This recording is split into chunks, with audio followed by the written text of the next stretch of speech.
My salams, everybody. Assalamu alaikum. I'm back.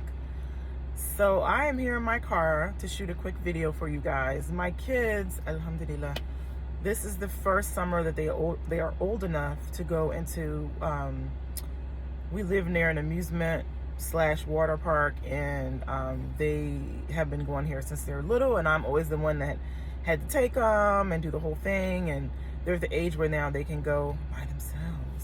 And normally in Seattle we don't have 90-degree weather, but we'll have a couple of weeks in the summer where we'll get into the 90s for a couple of days, and today is 92. And I told them, hijabi or not, I don't really sit in 90 something degree weather without AC and just enjoy myself. That's not enjoyable to me. And I have a thing about community pools and such. I don't know, I feel like I don't really do, I mean, I do community pools, but not like maybe hotel pools, but not where there's like an amusement park full of all these different people in this pool. Something about it just gives me like a icky, makes me feel icky and itchy.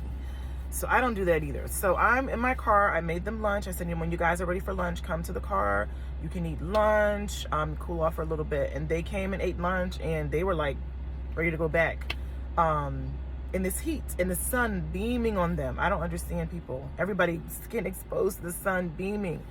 I just can't. So anyway, so over the last couple of weeks or so, I've gotten like 5 or 6 DMs where people have asked me about how I became self-employed, how I started businesses, kind of trying to get advice. And these are women. What I'm finding with a lot of women, especially mothers, is they are starting to feel that they want to get out of that sort of hustle and bustle rat race, constantly on the grind, working hard, trying to, cater to your family, raise your children. Like it's a lot. It's a lot for working mothers. And a lot of working mothers are just wanting out of it, but they necessarily don't know how to get out of it or where to start, what type of businesses they should be thinking about. And so I wanted to come and share a video about, because I've been self-employed since 2015, and it's been a journey. And honestly, it's still a journey. I feel like entrepreneurship is a journey. I'm still on the journey, and I'm still learning and growing every day. But I think for me, where it started was my background is in sales. So I had a sales career. I've been in sales since, yikes, I can't even remember. Around the time I got married. So that was like back in 2005. And my husband has been in sales for a long time, and he was the one that really convinced me, like you could have a sales career. Like you could talk to people, you could talk to anybody, and you like helping people. He was like, you'd be good at it.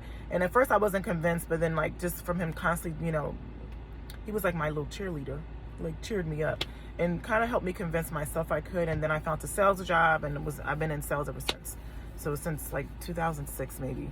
And so I was a salesperson. I worked in yearbook sales for a long time, worked with schools, high schools, colleges, their yearbook programs to help their students build the yearbooks and then market and sell the yearbooks. And I loved, the one thing that I realized about myself, and this is what you need to do too, is you need to know who you are, like intimately who you are. You need to know your skills, what you're good at, what you're passionate about, what you could see yourself doing every day that you would enjoy. And the one thing I learned from being in that sales role was I understood that I actually liked teaching. Like I loved when I had to be in the classroom with the kids and I had to teach them the software to build their yearbook programs, or I had to teach them how to market their books, or budgeting, like running their yearbook like a business.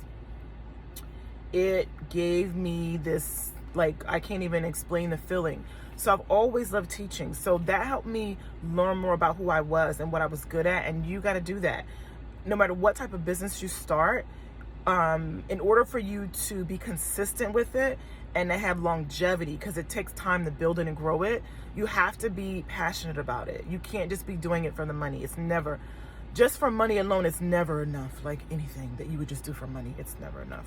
So once you start to, and I had a coach one time help me do this, and you can do this, is we sat down together and I wrote down all the things that I'd ever did as far as work that I enjoyed doing, the skills that I had, and then how could I build a business around those things. Step one, how can I build a business around the things that I really enjoy and the things that I'm good at, my skills and my gifts and my talents. And so it started with coaching at first. Honestly, I kind of fell into coaching. I was doing a lot of healing work at the time. I was working with a therapist. I really needed a lot of help around believing I could do it, like seeing my own value and worth and knowing I could do it. What kind of prompted me to start my healing journey was I had sold millions for this company, and every year they would have an award ceremony for like their top sales reps, and I had won an award that year, and I thought when they called my name to go on stage for the award for selling the millions, I literally, because I was a salaried employee, so I wasn't being paid commission. No matter how much I sold, I was making that same salary. And I hadn't had a raise in 3 years, so I made the same amount of money in 3 years, but I was working like 60 hours a week. I wasn't working 40, I was working 60. So I'm not paid hourly, I'm paid salary. So salary means no matter how hard you work, you still make the same income. And within myself, I started to feel a ways about it, but I wasn't really ready to determine my worth and determine the income level I wanted and to determine that I was worth more. I wasn't ready. And that's what I had. This is why I tell women, you got to do some healing work too, because the healing work is for you to start to see your value and increase your value inside of yourself. So you start to believe, A, I deserve a flexible schedule. B, I deserve to do work that I love. C, I deserve to make more money. D, I deserve to come and go as I please. Like, you got to be in that mindset to really grow in a business. So when I got the award that night, I thought, because the presenter was holding the award and holding a envelope and a box, and I really in my mind thought there's going to be a check in there, because I wasn't on commission. I hadn't had a raise in 3 years, and I thought they're going to give me a little incentive to inspire me, to motivate me to keep selling and to sell more. So when I finally got the envelope and there was a thank you card in the envelope, and I'm shaking it and there's no check, like, you got to have moments in your life where you wake up. And that was a moment where I woke up and I was like, they don't see my value. They don't see my worth. I made the millions. And they actually that year made 81 million that year is what they made. So I was a portion of the 81 million, and I didn't receive the benefits of helping them get there. And it woke me up. And I was still afraid to say something to management. I was still afraid to speak to HR. I was afraid. I didn't feel empowered to really be honest. I was honest with myself, but I couldn't be honest with others. So that's something that I had to work on too. That's a whole long story. So I started to really work with coaches, and I started to work with a therapist, and I started to really work on feeling more valuable within myself, believing I deserved to create the life and the business that I wanted, believing I deserved to have more. And I started to pray about everything. I started to pray to Allah. I started to pray about it. Like, help me to find the business or the opportunities that are best for me, that I will feel fulfilled in. I still pray about business every day, I promise you.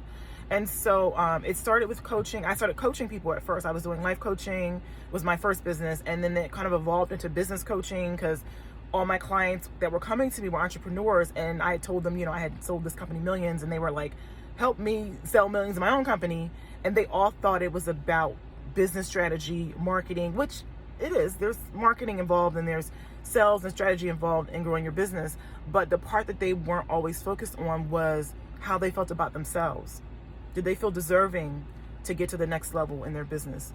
Did they have imposter syndrome? Did they feel confident marketing and selling their products and services? Did they feel confident marketing themselves? Because you got to be a very confident person in your business to be able to meet and interact with strangers and show them that your products and you will benefit their lives in some way. So I've done a lot of work over the last 9 years. It's been 9 years I've been self-employed. And I tell you, I still have a therapist, because the next level you get to, there's always something more within yourself that you need to work on in order for you to grow to the next income level. So I do believe that what's already decreed for me is decreed by Allah subhanahu wa ta'ala. So as far as what I'm going to create in a business, it's already been decreed. But I also believe that if I, on the subconscious level, if I don't believe that I can create more in my business, or I can create more opportunities for employees, or if I don't sincerely have faith in that and believe that, I just feel like I can't be blessed with it. That's just my own personal belief. And the more I really have built myself up to believe these things, I feel like the more Allah just blesses me. It's crazy how it works. So then I started to I was on social media a lot because I was marketing my coaching on social media, and I was on there every day, and it started feeling like a job because I was looking at it like a job. I was literally marketing and doing videos and all this every day, all day, and not necessarily, I feel like I was neglecting my kids in the same way that I was when I was in sales and my sales jobs, and I started to feel like not right about it. And I didn't want to be on social media all day to grow a business. And it's funny because I had a coach tell me one time, write down your ideal lifestyle.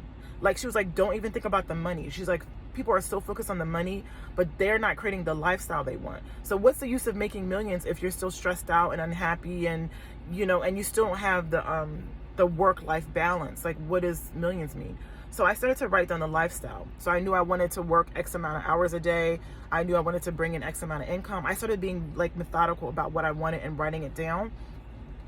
And then I started praying for Allah to show me all the ways to create it. And I promise you, He literally will drop things on my lap. So I had an old resume on Monster a long time ago when I used to be in the job market.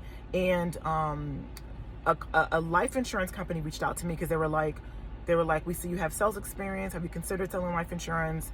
And I was like, yeah, I have considered it. And did the interview, started selling it, loved selling it. And then I had customers who, as I was selling it, would be like, oh, do you sell home insurance? Do you sell auto insurance? Do you sell business insurance? And I thought, I got to sell everything. It's how I was thinking. And then I started praying about it. Like, I want to sell more products. And then Allah literally blessed me with another opportunity to purchase an insurance agency that was already established, that had been, it was a family-owned business that had been with the family for like 45 years. So they already had an established loyal customer base.